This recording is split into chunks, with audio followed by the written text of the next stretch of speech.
Yo, you see that Adam 22 one recently? Wait, what happened with him? It was on TikTok where this fool was talking about Nipsey Hussle.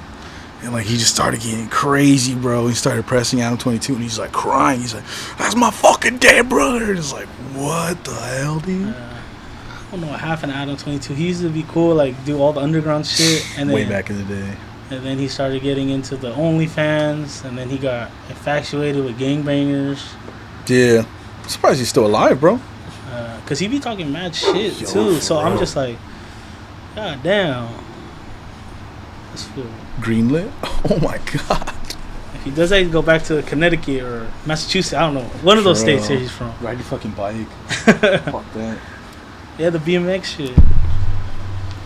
Hey, you know who I saw the other day walk by me? Xavier Wolf, bro. Yeah? Yeah, but I feel like tweaked, dog. Yeah? He was at Frankenstein's toy convention. Oh, shit. Yeah, I was taking my little client, and then, because my little client likes toys and shit, and he's autistic. Yeah. And then I was like, whoa, I was like, that guy's famous. He goes, he doesn't look famous. And I was like, dang, you're right. He walked by me with the GoPro, and somebody was like, Wolf, and he just didn't even, like, say what's up. He just looked. And he walked by me, and he shined the GoPro at me, and I just looked at him, and then I just kept walking. Oh, damn. Yeah, it was kind of sad, bro. I was like, damn, no aura. No aura. Yeah, no aura. I was like... Dude, Xavier Wolf, probably one of my favorites. Him and Bones, though. Like, the GOAT. Yeah. I was more of a Sesh fan. Yeah, same. Yeah? Yeah. Yeah. I just like the beats better. Sash, they're just more different. Yeah. Yeah, a lot of Bones' songs just sound... I feel like you could paint a picture more. Yeah, I like the... his new album, there was, like, a couple good songs I liked. I feel like he's going for, like, a Memphis sound, huh? Like an older, grimy sound. I forgot what it's called. Pontiac something. But that's, like, the one song in my rotation for him that's new. But other than that, all the Bone stuff is old. Like Jonathan Taylor Thomas. That's my favorite song by Bones. Yeah. I used to like The Difference Between Us. Okay. See the slow, sad shit. I was like, damn, this was badass. I like Golden Chevrolet too by Bones. Return of the Pimp. Yo, and you play Return of the Pimp any show, those kids will go fucking nuts, dude. OG. For real. Damn, look, I'm gonna come out to that shit in Houston. Everybody's gonna go crazy. Shit, that would be tight. Fuck yeah, bro. That's what I'm saying. I want to do something over here. All right, brother. Whenever you're ready. We're just rambling and shit. Yeah, my bad. Nah, you're good, brother. Hey, yo, what's good, y'all? It's another episode of HxA Kick Back. You know, today we got round 2 with our boy Tacet, man. Thank you for coming through, bro. What's up, brother? How you doing, man? Thanks for having me. It's always a pleasure. Yeah, man. You know, I know you just came off that album, See No Evil. Dope album. If you guys haven't heard it, go out there, listen to it. But, you know, I think you kind of like completed the whole Hear No Evil, Speak No Evil, and now See No Evil. Yes, sir. The trilogy. I mean, I'll say it now. I'm still not done. I got one more for it, too. Okay. Yeah, some people already caught on. They hit me, and they're like, what about I was just like, shut up. You already beat me to it, but that shit makes me happy, man, that they're always like, what's next? Or I want more. And it's like, damn, this shit just came out. Yeah. I love it, man. Fuck yeah. For sure, man. Before we get into the album, you know, last time we talked, you know, after the podcast, you know, we went to a couple shows. We drove out to Arizona, and then you had the LA show. Yes, sir. And then from there, you know, you was dropping a bunch of music videos, touring the country. And then next thing you know, just ghost off of IG, man. Like, no one can find you, bro. Hell yeah. And then the album dropped. Like, was that like a strategic thing for the album to just go ghost? Nah. So, like, I'll never do, like, some publicity stunt type shit. I always think shit like that is kind of cool. Like, they do that shit in wrestling and shit. But, nah, man. I got a song on my album. Well, a lot of my album talks about what I had to do and what I was going through. And, you know, I wrote this thing, and one of my bars, I said I had to focus on Joseph before I could focus on Tacet. Yeah. And, you know, there's no point in doing any of this if you can't work on yourself and do things for yourself. You know, there was a time where I felt like I don't even know if I'm gonna keep going with this.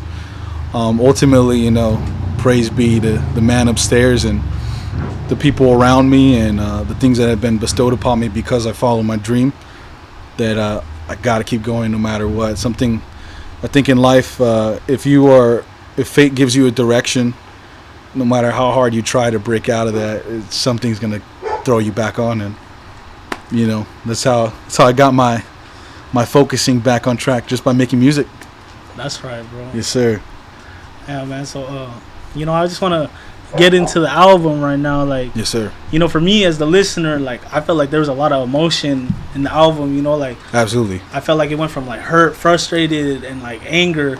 And something too I thought was cool about the album, it was like a lot of transition, song to song. Uh-huh. You know, it was like, it was an album where it was good listen, top to bottom. Like, you get a story. Thank you, bro. So, the question before I keep on rambling on is like, did you design it so the tracks go in order to tell a story, or did it just kind of end up like that on the album? So initially, it kind of was like they were all together, and then me being the artist I am, like I was just like, nah, like this shit needs to flow. Like I mean, if you pay attention to my album, like all the singles that I had put out are back to back to back, and that's something I didn't want to do, but it just flowed so naturally like that. With that being said, it took a couple more listens to where I wanted to switch things around. Like I have a song on there called Without Sin, but before Without Sin, I wanted to put the track No Love, because the saying goes, there's no love without sin, and I thought that would be so sick to put them back to back, but I was like, nah, they're just not flowing that like that. So I was like, it's just best to, I was always a kid in high school or wherever, you know, putting on my headphones where I could just hear that shit fucking flow, and I was like, damn, you know. I remember whenever somebody would have like a midnight drop back in the day, I would just lay in my bed and put my headphones on and just fucking like, damn. I didn't want people just to put my album on and be like, banger skip, sad skip, trash skip, you know.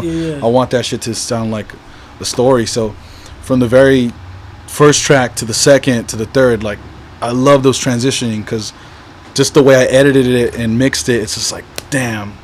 I remember I had played the record for one of my homies, and they're like, what song is this? I was like, oh, this is track 3. They're like, I thought this was the first song still. I'm like, nah, bro, this is the third song already, you know. So yeah, man, it's when you tell a story, you have to let it flow. That's how people absorb it.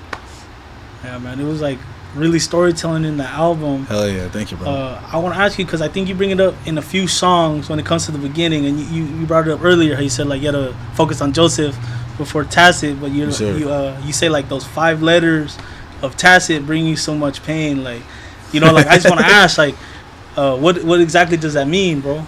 I think everyone in life there comes a time where you have to find out who you really are, and when you find out who you really are, you have to give up a lot of things that are things that you think you want, or you feel like you want, or they could be your greatest desires, but ultimately they're not right for you. And ultimately what was right for me is doing this music shit and keeping going, and like I said in the record, like spreading the gospel, you know what I mean? Because fuck, dude, like I can't tell you how much I've sacrificed making music or being myself, you know, whether it was friendships, relationships, money. I've thrown away so much money, or turned down so much money, opportunities, whether it was to go across the world and do this, or be with that person, or make this person happy, or, you know, I've missed funerals, I've seen people die, I've seen people turn evil, I've seen it all, man. So when it comes to, at the end of it, it's like, damn, because I was Tacet, a lot of this happened. You know, I can meet somebody new and it's like, oh, well, the typical stereotypes will come out. Well, you're a rapper, so you probably went through this, or you probably do that, or you probably do that shit. Oh, damn, because I'm Tacet. But because I'm Tacet, I've been able to provide for my family. I've been able to meet people and see people and be in places that I've only dreamt of, you know, and meet my heroes, become a hero. So that's why I said 5 little letters. It brought me so much pain, but I'm glad I stayed, because the blessings came.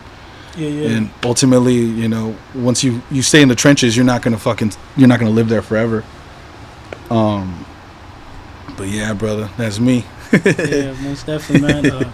Man, going off of that, because I remember on the first show, like, it was more just like learning about the backstory of Tacet. Yes, sir. Like when you were just that high school kid producing, like getting a song from Suicide Boys Ramirez with your beat. Yeah. Like, did you expect like my name's Tacet. Like, did you expect like the baggage to come with that when you were young, or did you think it was all gonna be like?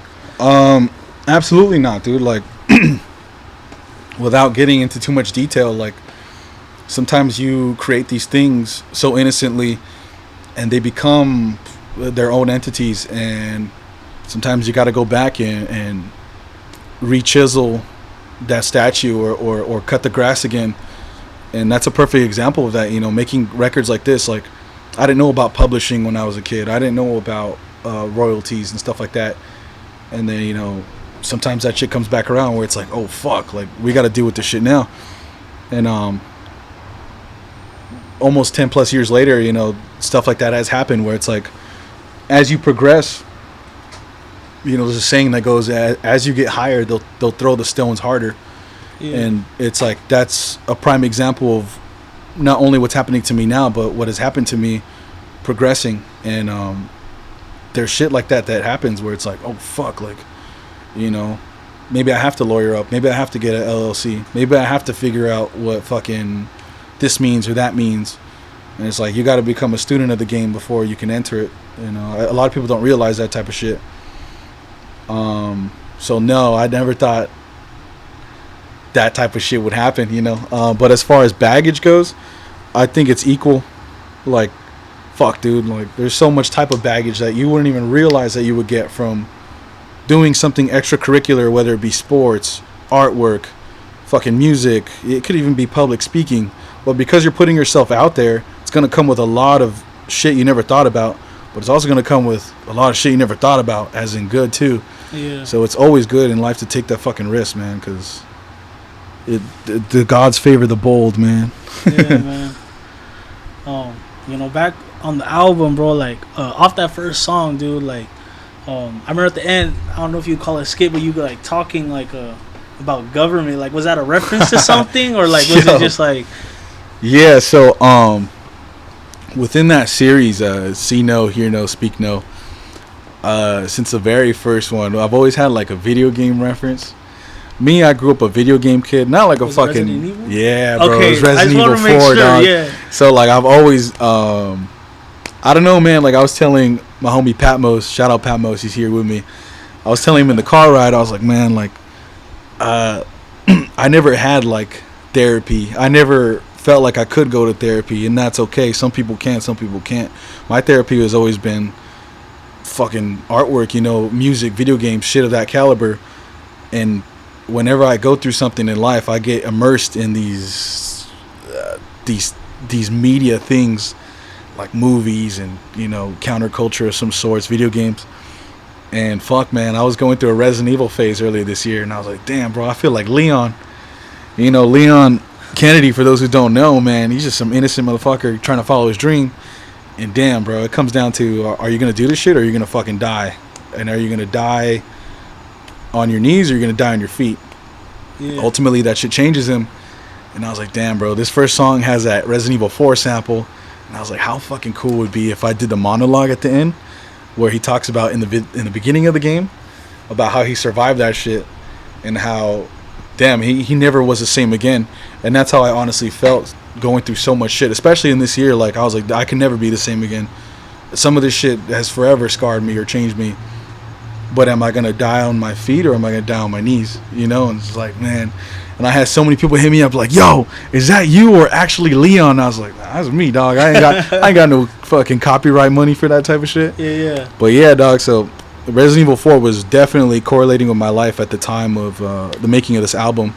And I thought it would be really special to continue the tradition of each album having some type of video game correlated track. And the first one, like the first one I did House of the Dead with Apoc Crisis, shout out Apoc. Second one I have a song called Splinter Cell, the GOAT game. And then third one, it's called Safe Room, because that's how I felt. I'm saving the game, I'm gonna keep going, you know, not trying to get too nerdy with it, but no, that's all good. You know what I'm saying? Like, because like you're saying, like a bunch of fans hit you up about the songs. Like, hell yeah. Have fans ever interpreted the songs in a way you didn't expect? Like, yeah.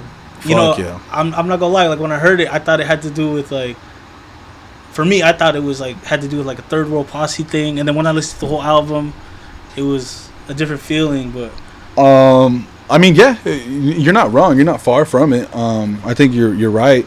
It also was like I just had a. It was like that song in particular. Well, just to say, like to me when I wrote it, it was just about this is where I'm at right now. Am I gonna keep going, or am I gonna fall behind to the things that I'm going through? And that's why I said I had to learn that no one gives a fuck. I had to learn that bitch a speaking tongue. You know, had to start doing the acapella and shit. But yeah. With that being said, I always want my artwork and my music to always be up to my listeners' interpretation, whether they take it and they feel some type of way that's more dear to them, or a way that provokes them to where they think like, damn, like what is this guy actually fucking saying? And I love when people hit me up and they're like, yo, please post your lyrics because what the fuck are you saying? Or hey, is this the correct lyric because this is what it meant to me. Sometimes for that particular reason, if somebody says like, I'll get a DM like, yo, you said this and that, and if it's wrong, I won't put up the lyrics, and because that's what that song meant to them. Like, Yeah. you know, I can't tell you how many times I've been on the road, you know, like this is a prime example of where I wear this, you know, and someone has told me a story about, you know, a loved one that has passed on, or yo, they fucked with you, etc. And when you said this song, this is what it meant to me, or I went through this, I went through abuse, I went through substance, I went through so many things, and when you said this is how I felt. So I'll always say like the basis of the records, but I'll never get into full detail because I always want my listeners to feel a part of something. The same way when I was a kid and I went through some specific shit and I heard a record where I was like, yo, what the hell? How, you know, Mac Miller was one of those artists for me. Like I went through something last year and I was like, who's going to relate to this? And I heard a Mac Miller record and I was like, what? You know, I was like, that shit made me feel good. So, Yeah. you know, that's why I try to keep it honest and bold. And again, kind of falling back to the whole curse of the Tacet thing, like that's what this shit comes with. Like if I'm gonna be honest, like, and I'm gonna say some dirty laundry shit, or I'm gonna say some shit that happened to me, yeah, it's vulnerable, yeah, it could be humiliating, but at the end of the day, like it's serving the purpose of my art. And there's nothing more true to that, because that's what's gonna take you to the next level. That's what's gonna make you last longer, and that's what makes you you. But yeah, what a question. Yeah, man. I'm gonna bring it back to the music now. One thing I thought that was dope on the album too, bro, is like it also had a lot of versatility when it comes to like the beats and the flows you had too. Thank you, bro. Like it wasn't like the normal Tacet flow I heard. Like I'm used to hearing. Like I felt like you threw in some different flows in there.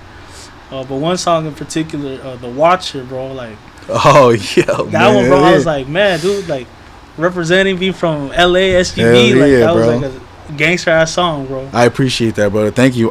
Shout out Aiden Fowler. Aiden Fowler is one of my videographers. I played on my album when we were shooting the Trunk Rattle video.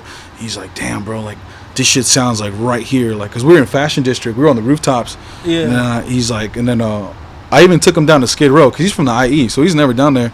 And he's like, damn, bro, like this shit matches. And he's like, yo, I could hear YG in this shit. And I was just like, you know what, you're not wrong. Like that's the type of shit that I wanted to capture in that particular record. You know, like I jacked Exhibit's flow on that shit. Like, cause growing up, bro, like my pops put me on to Exhibit, The Game, fucking shit of that caliber, West Coast shit that was coming up, Corrupt. You know, it's like, damn, like how cool would it be to pay homage to my roots but still doing it, that shit. Like even the sample was a Dr. Dre sample, the vocal sample in the beginning, because I was like, fuck it, bro. If I get sued, fuck it. If I get a cease and desist, fuck it. At least I fucking went out with that shit. Like, so yeah, bro, The Watcher, man, that's some shit that's dear to my roots. And I was like, how can I still make it me and still push it to the next level? And yeah, bro, I was looking at the numbers. I was like, damn, motherfuckers fuck with this. So I was like, I kind of want to put a video out to that one, you know.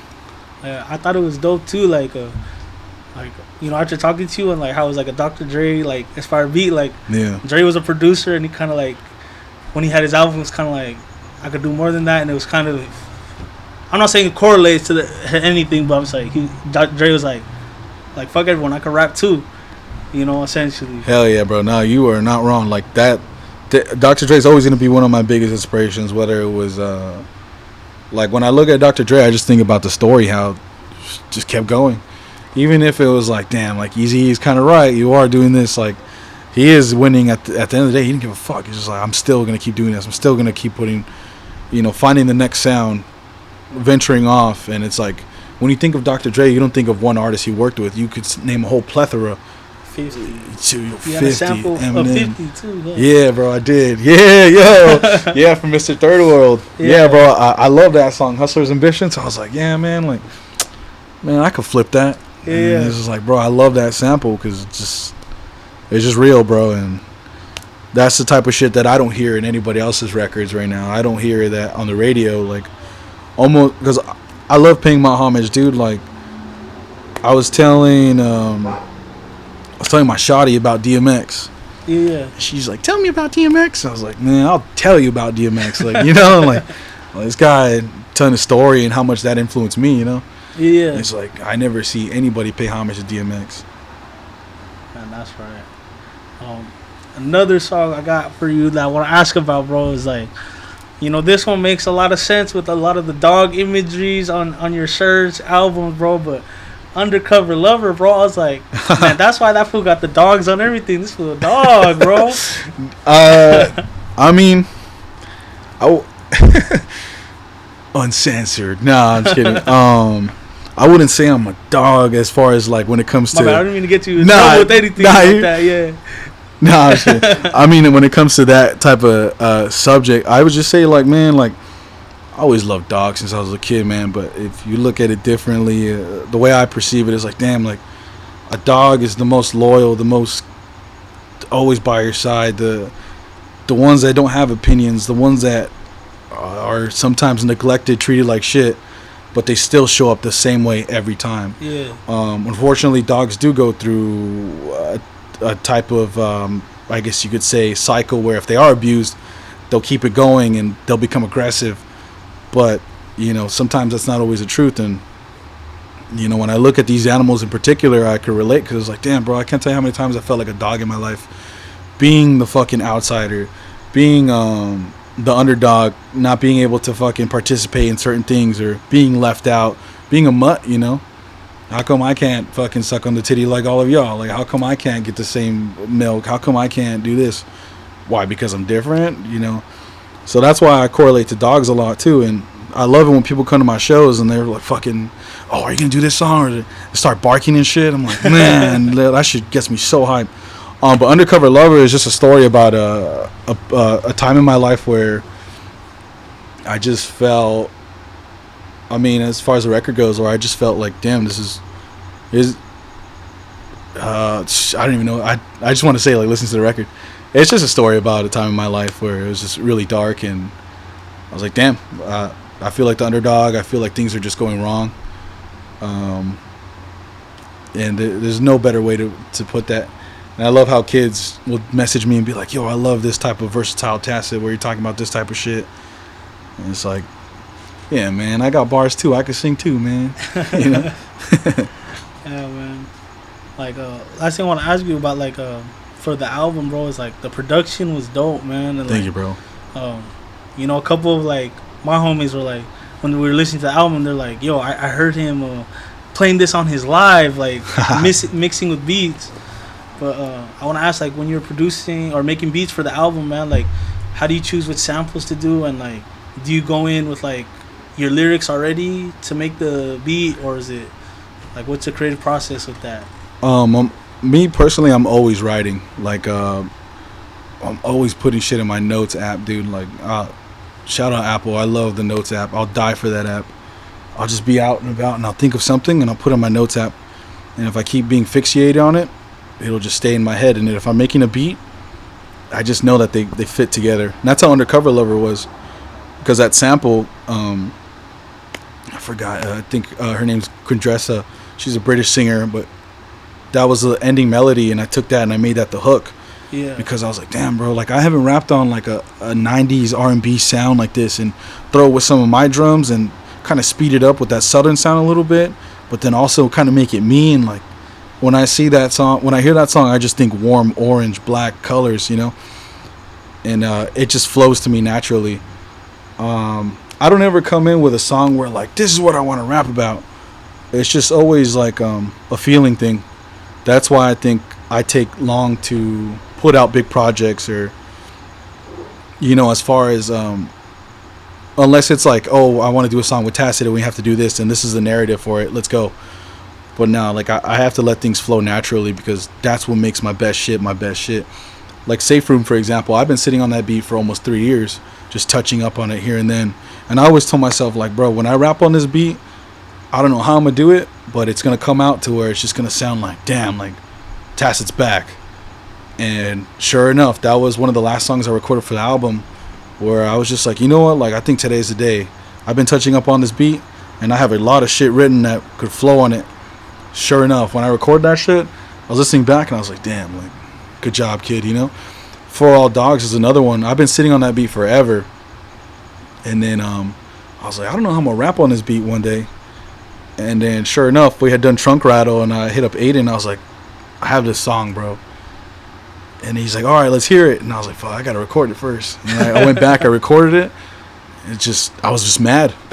So I wouldn't say I would ever come in with a song like ready, unless it's something that, which I have before, especially like on my last project, El Cadejo, where I sat down and I was just writing and then hearing the beat later on and manipulating it.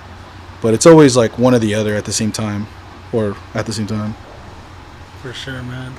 You know, for those that haven't, you know, who've been under a rock or something, haven't listened to the album yet, man, like what could you tell them, like, why they should listen to it? Why you should listen to it? Thank you, bro. I appreciate that. Why you should listen to it? I think it's the best shit out right now. Being honest, like, I heard a lot of music this year. I heard a lot of other music. I made a lot of music this year. I think this is the best shit that I put out ever. Especially judging from the reception. It's only been 2 weeks and it's about to hit 100,000 total streams. You know, who's to say in 6 months it's already at 1 million? So the people are already listening to that shit. But this is something that I truly challenge myself as far as getting vulnerable on these songs, pushing my lyricism, not just rapping about he said, she said, I did this, I did that, kind of provoking it to where it's like, well, what is he really talking about? That makes sense, you know, because I've heard a lot of rap that's like, what the fuck is this guy talking about? You know, like, I've heard some shit where I'm like, what the fuck are you rapping about? Yeah. But yeah, man, I produced it, I mixed it, I wrote it. I had no help except for my brother Patmos, man. I want to get Patmos to say some shit. He's on the first. Come over here, bro. Say one thing, man. Say yourself, bro. What do you want me to say? Shit, I don't even know. What up? I'm Patmos. That's right. How was it working on the album, bro? It was nice, man. It was a privilege and an honor to be a part of that album, you know, because he took a lot of time into making that and crafting that and critiquing it and just making sure it came out the way it was supposed to, you know? Yeah. Man, I want to ask you, bro, because we were talking a little bit earlier. So, like, you went from clothing and, like, into producing, like. So, like, were you always a producer before, or was it like you went from clothing to straight producing?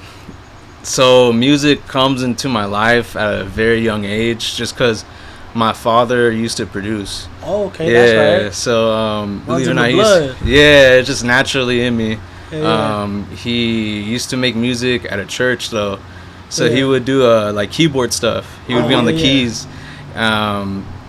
So growing up, I was always just naturally around music. He had his own studio in his own like room, and he had like studio monitors. He had like the whole shit, you know, like soundproofed like walls. He even tried to get me to do like tutors, like for guitars and for piano lessons. But I was just so young. I would just like focus on other stuff. So, but I guess to share a part of me, because it kind of, the music in what I make, it kind of stems from my childhood in a sense. Because, unfortunately, my dad ain't here anymore. You know, oh, man, it happened. Loss, yeah, you're good. But ironically, though. I wasn't that into music at the time, you know, when he was trying to get me into it. Yeah. But after he went, like, I don't know, like, believe it or not, I had a like inspiration from Scrim and his productions. Like, I was like, dang, these beats sound pretty clean. Like, I want to see if I can try to get back into like making music, because when I was little, my dad would be using GarageBand and dang, I forgot what the other DAW was, but yeah, he would just be like letting me try it and like fool around. So I was already making my own like little beats at like 9 or 10. Okay. Yeah. So that kind of went back into me after like that happened. So I was just like, I don't know, man. It just like I was rediscovering something that was in my roots. Yeah. You know. So that's kind of like what music is to me. It's more than just like I want to make like something so a lot of people can hear it, or it just naturally comes out of me just because it's just something that's like imprinted in me from him, you know, from my dad. So like my dad kind of like lives with me, you know, in my music. That's so right, man. It's like straight from the soul. It's just sacred stuff, you know. Yeah. Yeah. So you constantly be making beats now? Yeah, dude. Yeah, I enjoy it, man. Like there's like I'm rediscovering, like I'm not rediscovering, I guess I'm discovering my own sound. Okay. And so in that process, it's just like so interesting because it's just like I don't go off of structure. I don't go off of like what like industry standard is. I just go off of like how I feel. Like everything's fueled with me emotion in my beats. So like if I feel like I don't want to have certain instruments playing at certain times, I'll just cut them off. Yeah. I'll add percussions whenever I want to. I'll do bass drops whenever I want to. It's just whenever it's on my own timing. Just because it's just like, it just a feeling, dude. You just get it when you make music. Yeah. I think the right music is just something that you just feel inside of you, and you're not afraid to be yourself in those moments. Most definitely, man. Yeah. This next one, bro, because like you know how it is. Everyone wants to put someone in a bubble. You say you like to experiment with the sound. But like, how would you classify your beats? Like if you had to put it. Oh damn. In one. Damn. If you could, you know. I don't really know, to be honest, because my sound always evolving. Yeah. So it just Tacet's laughing just because like he's seen my growth over time. Yeah. He's seen me like when I first showed him my first beats, when we first like linked up and first were hanging out, and like just me showing him the music I make now. It's just like he's pretty much told me that like I'm ready, you know, like I just need an artist like to like find my stuff, actually feel like it's for them, and if that happens naturally, then I'll let it happen, you know. You never know. Right. I mean, I could just need another Juice WRLD or a Lil Peep or something, and and it could take off, you know. That's right, man. Yeah. Shoot. When you told me about like how like your dad was in the church like doing the thing, and now you're doing beats, I've been watching a lot of Hustle and Flow, bro. So it reminds me of like, you know, the dude, he was in the church, you know, like doing the beats, you know. He likes you. And then they link up, bro, and then you know he starts making beats for DJ. Yeah, it just reminded me of that, bro. Okay, all right. Yeah. Big props to that. Hell yeah. My bad, dog. You're good, bro. Have you seen the movie? Nah, honestly, I haven't, so I can't pick up on that reference. Watch it, bro. It's like about a Memphis rapper, and he goes to his homie who like mixes at the church, like the sounds, and he's like trying to make a tape. They're like, fuck it, let's do it, and then just go from there. Okay, so, all right. I was like, dude, that's dope, man. Like background in the church. Yeah, hell yeah, bro. Yeah. Shit, I mean, that's what I could share. I mean, this EP I have coming up, that's production, really. I've only released like one serious project, so I don't know. For me, I'm just kind of like, I don't have a schedule. It's just kind of like a feeling that you get sometimes. And like for me, when I draw something, it's like always symbolic and always has like a deeper meaning to it. Yeah. Especially my covers. Like the last cover I used for my last EP called A Dead Man's Dream, like there's just a lot of symbology behind it. And just like my music is just, I don't know, it's just very unique, very different. So yeah, I kind of got carried away. I don't know. No, you're good. Yeah. Where could we find your music, bro? For the listeners right now. Yeah, you could find my stuff on, it should be on all platforms, honestly. Like Spotify, SoundCloud, Apple Music, YouTube, like the whole 9 yards, you know. But yeah, hopefully I could drop something soon. Hopefully I'm aiming for like maybe a month or so, if not maybe sooner. But yeah, this new EP, I'm just gonna call it Rebirth, because yeah, there's a lot of stuff I went through in my life, and this EP is gonna kind of like be a reflection of the stuff I went through. So like all the track titles and the sounds themselves, they're all gonna paint a picture at the end of it. And I think a lot of people who listen to it, they're gonna really fuck with it. So For sure, man. Yeah, man. We'll be on the lookout for it. Yeah, Man. of course, we'll man. be on the lookout. Yeah, it was a pleasure speaking. Yeah, man. Of course. Oh yeah. He light skinned. Yeah, but I mean, to answer your question though, that's why I got Pat on my shit. Like he electronically, like especially on that first record, I have some crazy synths.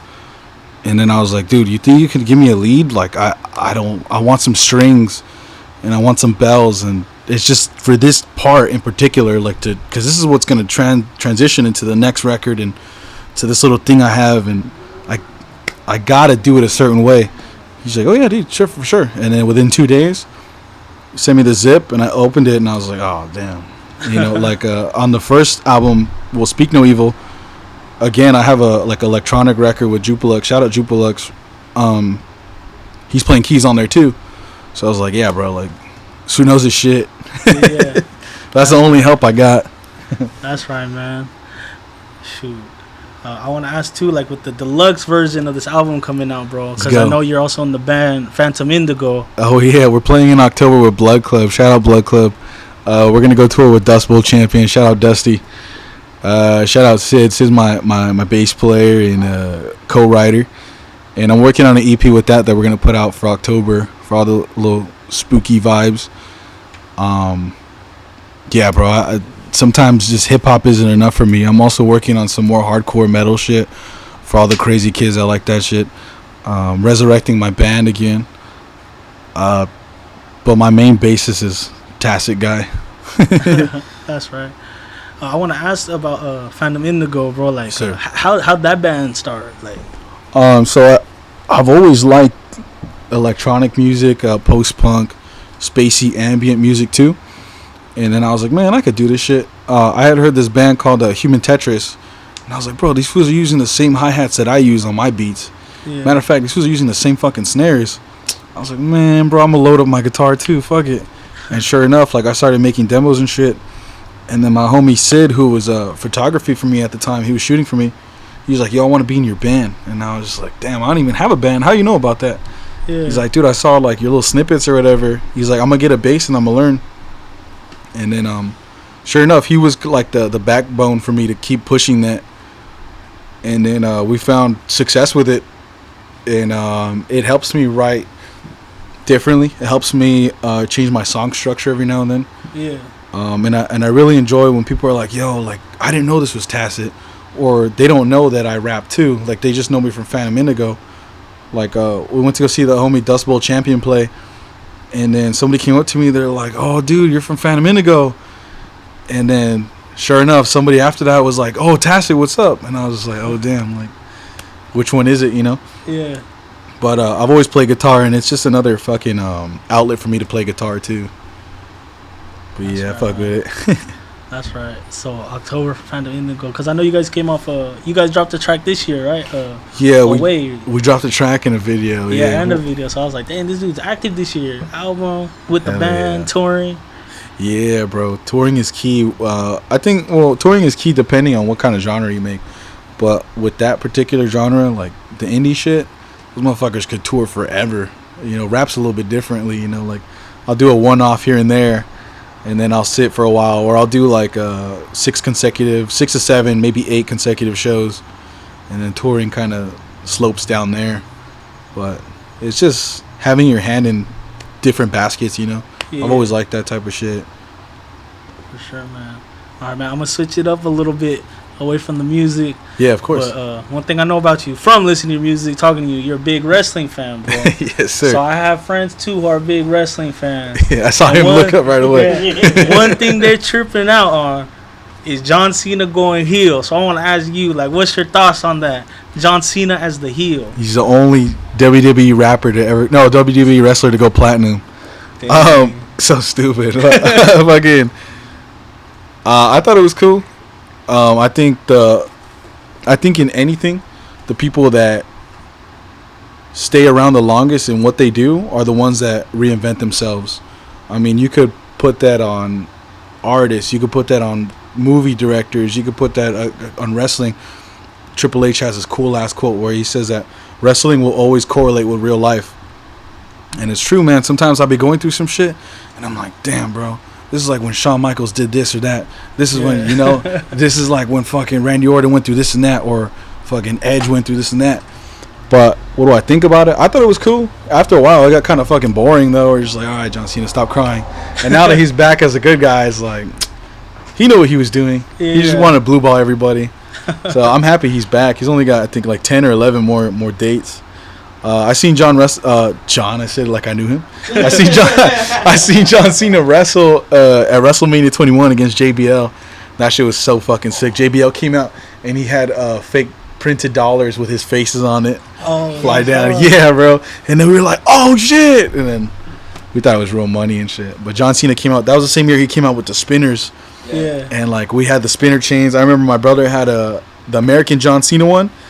I remember I told my pops, I was like, I want the Rey Mysterio one. He's like, why? This is Rey Mysterio. I was like, nah, because that shit was baller, dude. It had like these gems on Rey Mysterio's red mask, and that shit was so clean. Yeah. I wish I still had that shit. But yeah, bro, that's one of my goats. John Cena's always gonna be one of my goats, man. He's the good guy, bro. The good guys always win. I don't care what anybody says. The heels are always cool, bro. Bad guys are always cool. Don't get me wrong. NWO Hogan, that's one of my favorite characters of all time. But of all time, I'll give you my top three. My number one is Razor Ramon. That one always switches around. Razor's one of my favorites. Scott Hall. Sting. I love Sting because, again, reinventing yourself. Actually, you know who's my number one, bro? The Rock. Bro, the Rock. Jabroni. The jabroni beatdown. The pie eating. Nah, I was just gonna shit. Yo, fucking. I love The Rock because his story. He came out, Mr. Happy-Go-Lucky guy. Everybody, let's be my friend. Everyone's like, fuck that guy. Yeah. Switched it up, and he's like, nah, like, all right, this is what y'all made me. God, one of the fucking. You can't tell if he's a heel sometimes or if he's a fucking good guy. Yeah. He's just The Rock, you know. So I love The Rock because when I was a kid, that gave me confidence to go and be like, man, this fool could do it, so I could do it. Now it's like, his movies suck, you know. But hey, man, he's still The Rock, dude. So fuck yeah. All right, man. So I know you have the Houston date coming up. Yes, sir. Do you have any other dates people could look out for? Or where they can find tickets for Houston? Yo, so for Houston, there's shout out Silk, shout out Grime Wave. I'm fucking with Grime Wave right now. There's some boys out of Houston, really taking care of me. Silk is a rapper, producer, entrepreneur from Houston, and you know, we've been in the years like, yo, we got to do something. Now the time finally came. And he told me something. He booked me in Austin, and he told me something really cool. He's like, yeah, man. Yo, I remember. He's like, I used to fuck with you when you were on YouTube. And I was like, what is he going to say, you know? Yeah. He's like, I remember you had this Bones Xavier Wolf beat. Da-da-da. That was one of the first beats I ever put out for free that popped. He's like, bro, I rapped on that shit every fucking day. And I was like, damn, man, like, respect. But those boys are handling it down. We're going to do a tour with them later this year, early next year. Usually now, I think the subculture behind ticket sales independently are changing a lot because Live Nation owns this, Eventbrite owns this, and it's fucked up to tax people horribly.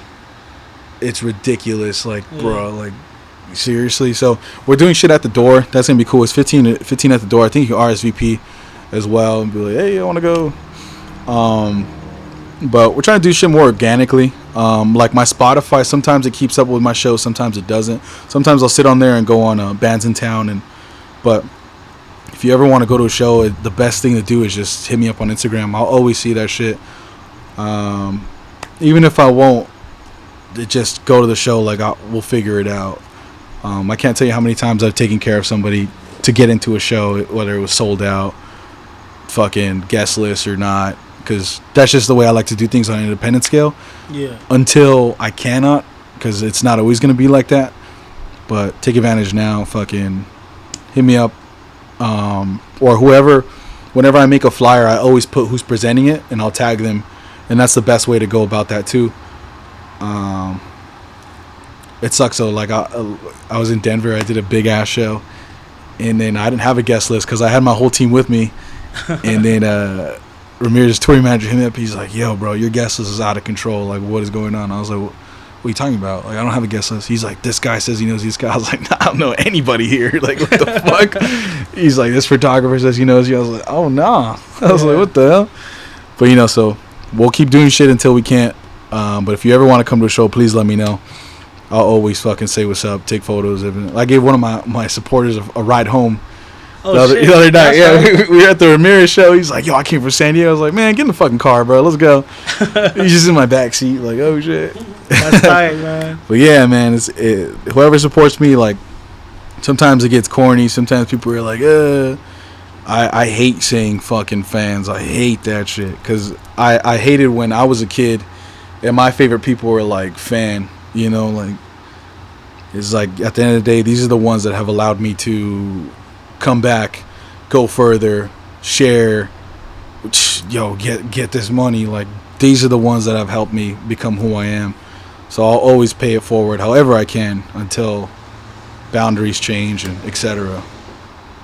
But yeah, just keep up with my Instagram. That's the best fucking news outlet. Yo, Tacet TV. Sometimes I do Tacet TV. I'll see crazy shit in the street. Yeah. For sure, man. All right, bro. This next segment, man, is our quick hitter segment. Yes, sir. All right, man. So first thing that comes to your head, bro, is first one, your go-to clear your head activity outside of music. Bike riding. I recently got into fishing too. Fishing's fucking sick, bro. Oh shit. Yo, okay. Bro. Shout out to homie Leo Horta. He's a comedian out in El Monte. We just saw him at the Laugh Factory. It was so fucking cool. I love Leo. He put me on to fishing. He's just like, yo, like, I was like, man, I you know, and dude, I casted a rod and I heard the whistle of the twine. Yeah. And I was like, damn, bro, some big ball shit, man. You know. So I love fucking, you know, bike riding. I love fishing now, playing the guitar. I have animals. I'll take care of my chickens. You know, going outside, bro. You have to go outside. That's where it's all at. I love building guitars. I'll sand them, paint them. Oh shit. Action, readjust them, fucking wire them. I love all that shit. I'm working on getting a bike. I want to start modifying bikes and shit. I used to do the car mods and shit, but my attention kind of died off. But I still love cars too, but damn, long ass answer. No, you good. Man, you said the car thing. Like I see people freaking zooming in a Japanese car, bumping your shit. Yo, a shit box with the crazy engine and turbo bumping Tacet. Yo, salute. Hey, sometimes, man, you be seeing these shit boxes and you're like, I could do better, you know. But yeah, bro. All right, man. Next one I got for you, bro, is because I know you're going to Houston. It's a new place. Yes, sir. Where's another new place that you would want to tour? I heard Albuquerque gets fucking crazy, which is crazy because I've yet to go there. It's so close. I want to go to Albuquerque. We had the offer to go to Canada this year. Oh shit! It didn't fall through. However, I got an offer the other day to go to France. Yeah, I'm gonna go to France. I want to go to Japan. I want to go to the motherland, Nicaragua. That'd be dope, man. That's right. Shout out Theo Vaughn. You know what I'm talking about? I can't say it, but yeah, bro. I want to hit the real third world countries, bro. I want to go to Brazil, anywhere in South America, man. Fucking Argentina, because they got scenes down there in Mexico too. I've gotten a couple Mexico offers, but hey, man, I'm not trying to end up on Best Gore and shit. You know? Like, I remember this shit coming into school at 7 a.m. Like, oh, you see Best Gore? Like, nah, bro. Fucking, he's fucking dying. But yeah, man, I still got to go get out of the country now. For sure, man. All right, last one I got for you, bro, for a quick hitter. If SGV had an anthem and you're on the track, who's on that SGV anthem with you?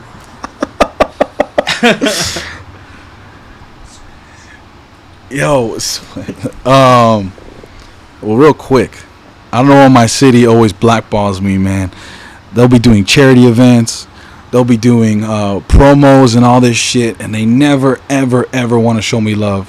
and I'll be so direct, and I know who this person is, that person. Shit, bro, this is whose cousin, and we went to high school, and they never want to give me love.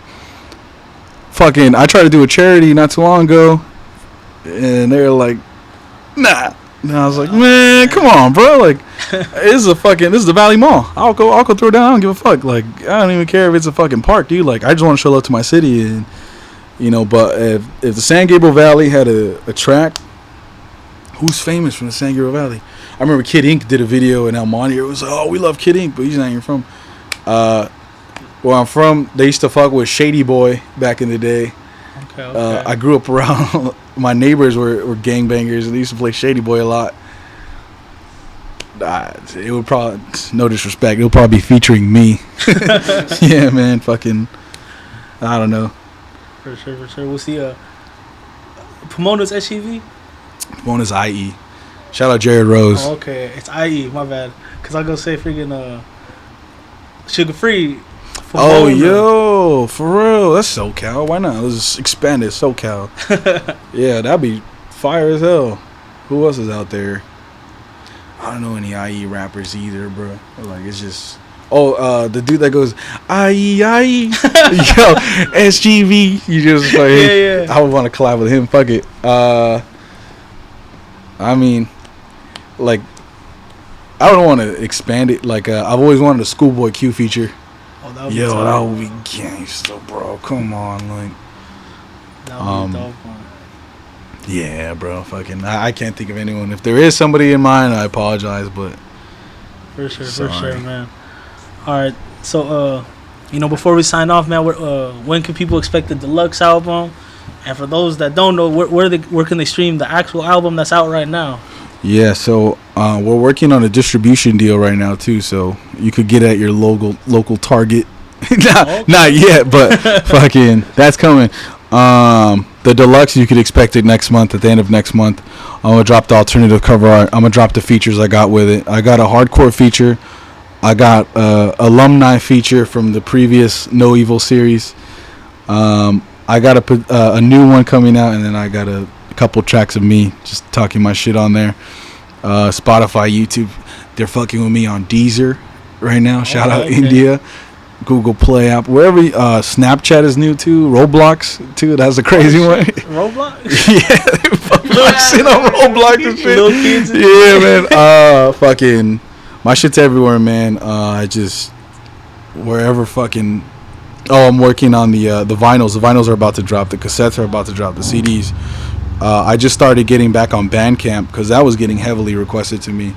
My apologies. SoundCloud, anywhere music is streamed, you'll find me there with my dog sounds and my Godzilla noises and, kicking ass and all that.